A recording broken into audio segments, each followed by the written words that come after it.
How are you? This right here is the alarm is on. I'm your host, of course, MJ. Come on, let's talk for a little bit. Good morning, good morning. I'm glad you can make it. I'm glad you're here. I'm glad I'm here. I waited to see y'all all week long. But either way, we here, okay? So over the week, I put a post up and I told people to send me in some stories of their life or whatever they want to talk about. Anything. It really didn't matter. I just wanted, good feedback, good engagement. However, I got a couple people to give me some things in my DM. So I'm going to start today on today's segment with this anonymous read. I'm going to read it to you guys, and then we're going to go into it, and see what it's about. And maybe you have something that you want to say, and maybe you want to give some advice as well. Let's get into it. Anonymous. I grew up in a house where the air always felt thin. Like if you breathed too deeply or spoke too loudly, you shouted the silence my father required. My childhood trauma wasn't a single event. It was a slow motion car crash of living with a functional alcoholic. I became a master of quiet, not just in my voice, but in my soul. I didn't just read the room, I tried to fix it before he even walked in it. I spent hours calculating the perfect calm environment, hoping that if I was good enough, helpful enough, or invisible enough, I could somehow change his mood. I treated my own needs like a burden because I was too busy carrying his. By the time I hit my 20s, that smallness became a void I didn't know how to fill. I thought I was escaping my past by moving cities and chasing a high pressure career, but I just brought the ghost of that hallway with me. In the office, I was a yes woman. I took on every extra project and stayed until the lights went out. Terrified that saying no would reveal I was a fraud. I was performing for a boss who didn't care, much like I had performed for a father who didn't see me. I was a professional doormat with a title. My adult trauma came in a form of toxic cycle. I sought out partners who mirrored the chaos of my home because calm felt like a lie. I poured myself into people who were broken, thinking if I could please them enough, they'd finally stay. I was a ghost in my own life, existing only to reflect what everyone else wanted. The slide to rock bottom wasn't a cliff. It was a series of trapdoors. First, it was a drink to unwind from the weight of everyone's expectations. Then it was a drink to feel normal. And finally, it was a drink just to stop the shaking. I lost the job. I lost the apartment. The day I found myself sitting on the curb in the rain, realizing I had no one left to call because I burned every bridge to keep the fire going. I knew the room. I've been reading my whole life. My whole life was really empty. The people I had killed myself to please were gone. And I was left with the person I had ignored the most, myself. I walked into my first AA meeting, not because I wanted to, but because I had run out of directions to run. I expected judgment, but I found a mirror. For the first time, I heard people telling my story with different names. Stepping into those rooms was the first time I stopped trying to survive the hallway and started living the light. I had learned that no is a complete sentence, that my worth isn't tied to how much I can do for others. It wasn't an overnight fix. It was a grueling, beautiful process of rebirthing the person I was supposed to be before the world told me I wasn't enough. Today, the air isn't thin anymore.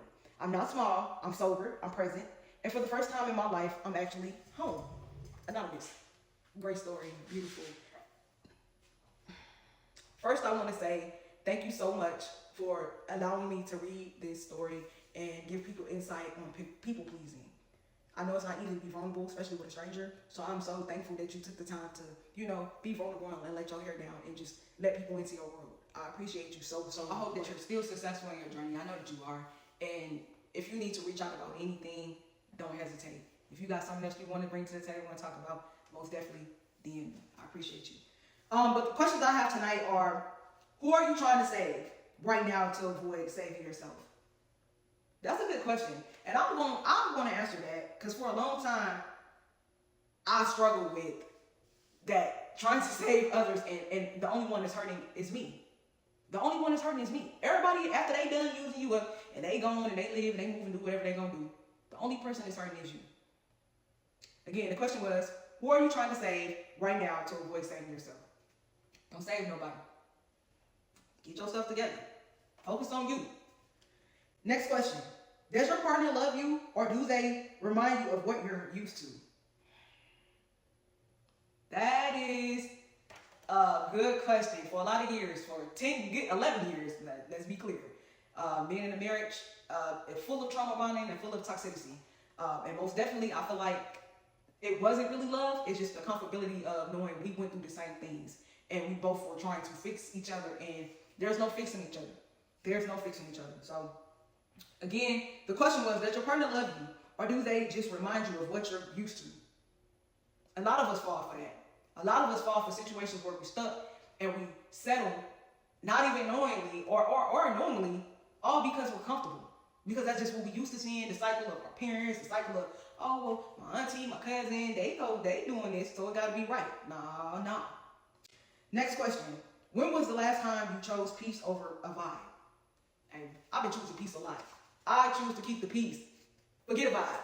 Vibe ain't did nothing for me, but get me locked up, okay? But, hey, man, I thank y'all for tuning in and staying tuned and helping out and DMing me and commenting and hearting and liking and sharing and following. Hey, I plan to go live soon on TikTok and Facebook. I'm going to do the best I can to bring the news to y'all. You hear me?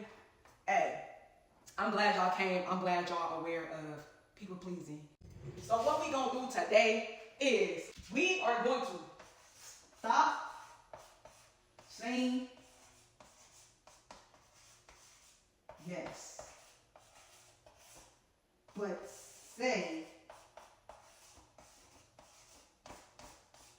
no. Okay? Stop saying yes. Stop saying yes, y'all. It's time to say no. No more people pleasing. We done with that. We're done people pleasing. Hey, that's my time. I love y'all. I'm glad y'all came. If you have any stories that you would like to share or anything that you would like me to read, topic, however, DM me.